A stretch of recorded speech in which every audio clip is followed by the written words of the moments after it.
Bodega cat, shop cat, deli cat. Whatever you want to call these felines, they're a staple of many neighborhood places where goods, services, and currency are exchanged. Despite being a walking health code violation, they're simply the most adorable form of biological pest control. But what if I told you that the humble bodega cat is a cog in a larger and much more sinister operation? It all starts way back in 8000 BC when someone in the southeast Mediterranean decided to approach a few of these bad boys, and bada bing bada boom, domesticated cats. So, like I said, these cats live amongst us and serve a role in corner shops. They're actively engaged in activities and in places of capital generation and exchange. But does Mittens pull in a fat check every second Friday of the month to spend on blackjack and pole malls? No, they're conducting unpaid labor. It's not like they can leave at any moment. Many owners have collars or chips on their cats, and the streets are pretty rough these days. These cats are pretty much in servitude to catch mice in exchange for some food, shelter, and the pittance of some affection. What I'm saying is cats are slaves. Alright, let's back up the ante for a second. Karl Marx. Marx outlined how the means of production function in a capitalist society. The shop owners, i.e. the bourgeoisie, own the shop and the practices which take place in it, i.e. the means of production. The lowly proletariat feline, however, has to sell his labor as if it's any other good. Just like any other exchange of goods, there's a system whereby middlemen and those higher up skim off some money for themselves. What this means for those who work for wage labor is they do not get back every dollar that they produce. Kinda sounds like stealing, right? In exchange for the food and the shelter the cat receives, they must be vigilant of rodents 24/7, 365 days a year. One could say this is a pretty raw deal. The going rate for the cat's services are determined by the labor pool of other cats. There are enough cats out there where if Fluffy doesn't do a good job, or decides he no longer wants to engage in the bourgeois exploitation of the feline kind, the shop owner can just replace him. Fluffy and his labor are expendable. It wasn't always this way. Of course, prior to this, cats had to hunt, and seek out shelter and water.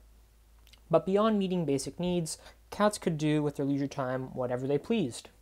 However, like humans, their free time has slowly been commodified into labor. The human domestication of cats coincides with the popularization of human agriculture, sedentarism, and urbanism in the Near East about 10 to 8,000 years ago. In this period, just as now, cats were kept around for biological pest control. Going forward, in the process of industrialization and modernization in the 1800s, you even had Jacobean cats that would push the spinning jenny off the precipice of a table. In this time, both man and cat alike began specializing their role and having a duty. This in turn meant a society built upon the organic solidarity of individuals requiring each other to form a cohesive, functioning unit. This is as opposed to mechanical solidarity, such as religion or, worshipping cats. By the way, Marx looked down upon religion as the opiate of the masses. But I mean, if cats are your drug, no harm done in my books. However, using this functionalist approach broadly can be problematic. Crime and xenophobia can be explained away by, if it exists in a society, it serves a function, and is thus utilitarian and inalienable from a society. But that word, inalienable.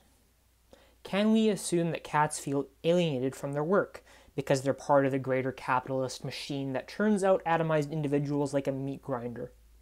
Well, let's ask one. Excuse me, sir. What's that? Every mouse you catch is just like the last one? You no longer take pride in your work and see it as an extension of yourself? You want a violent overthrow of the bourgeois? The only thing that will satiate your thirst is the blood of those that extort the average man? I keep returning to the coevolution of cat and man without fully explaining it. Alongside humans, cats have evolved. As we went from an artisan class and tradespeople to incredibly niched and mechanized peoples, so too have our cats. Jean Baudrillard wrote about how contemporary culture slowly bastardizes everything through the usage of a game of a cultural telephone, whereby, as time progresses, we grow farther away from the true form of things. That is, if a Platonian theory of forms does exist. The point of this all is that our contemporary consumerist culture creates products, branding, advertisement, and the desire to shill our hours away to buy things we don't need with the capital we generated doing work that we may not have wanted to do. This leaves us with a sense of hollowness, alienation, and Weltschmerz, the feeling that reality cannot possibly give us true fulfillment. To finally wrap up, cats have ultimately been forced into lives of servitude to perpetuate this dystopian world, where, going back to Baudrillard's point, you can buy Oreos with Swedish fish filling.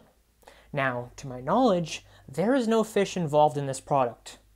What kind of reality is this? Where is the fulfillment? Where is the trueness of it all? We make ourselves, and by proxy our cats who cohabitate our places of commerce, expend labor. This may be against the better judgment of those who are aware.